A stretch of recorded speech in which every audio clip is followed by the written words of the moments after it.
God cannot use a man beyond how yielded and surrendered that man is to God. We do not know the extent of your surrender until you have everything and God tells you, give me all. That's when we know how truly surrendered you are. You cannot have nothing and say you are surrendered to God. Become a governor and let God tell you drop that position and come.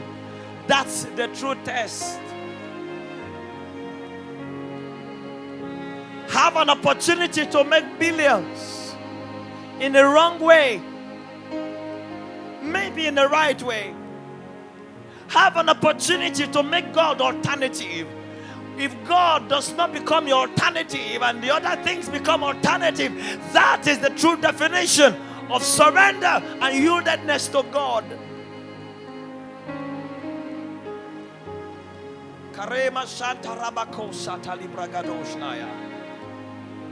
The extent to which we are yielded is the extent to which God can be revealed. God can be revealed beyond your point of yieldedness and brokenness and surrender. He cannot be.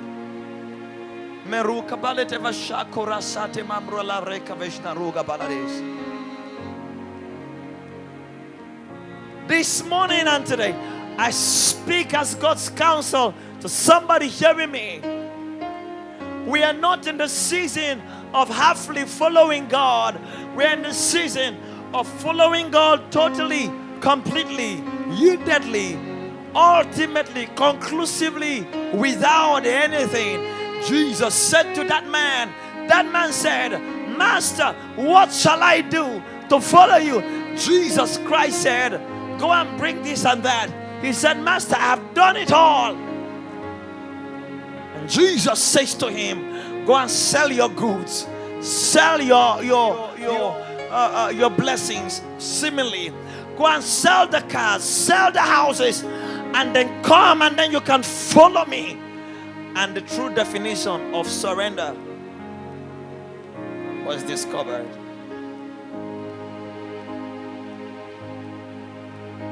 For where the heart of a man is, where the treasure of a man is, that's where his heart will be.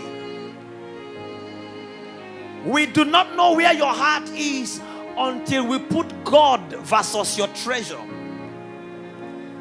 We do not know who has your heart until we put God side by side with your treasure.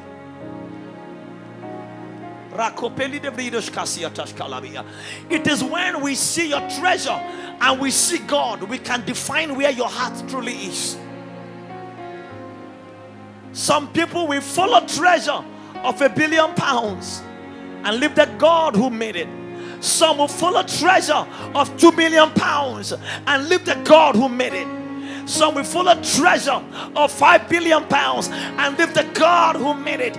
We do not know the extent of your heart until we see your treasure and God side by side. Then we can define your true level of death and surrender. And Jesus said to that man, say, leave your father, follow me. Let the dead bury their dead. Only dead men can relate to dead men. Meron kalapa shevra kasuta libro katashke ruza brenos na frikos kalibarotas kaya likobrantesh nabarakasuta ligabashke lavozia. The God that we serve is checking for men and women that will follow him in spite. Lot's wife, they told Lot, it is time for you to live where you are to the next level of your life. And Lot carried his wife and they were running away from the destruction of this world, from the corruption of the universe, from the corruption in their day, from the corruption of Sodom and Gomorrah. And the Bible said, God said to them, don't look back. If you look back, you become a pillar of salt. And Lot's wife turned back and she looked back and she became a pillar of salt. We are not in the days of looking back, for there's no man that puts his hand to the plow and looks back, is fit for the kingdom. There's no man that puts his hand to the plow and looks back. Is fit for the kingdom. We are not in the day of 98% moving and 2% backwards. We are in the days of central focus, maximum focus.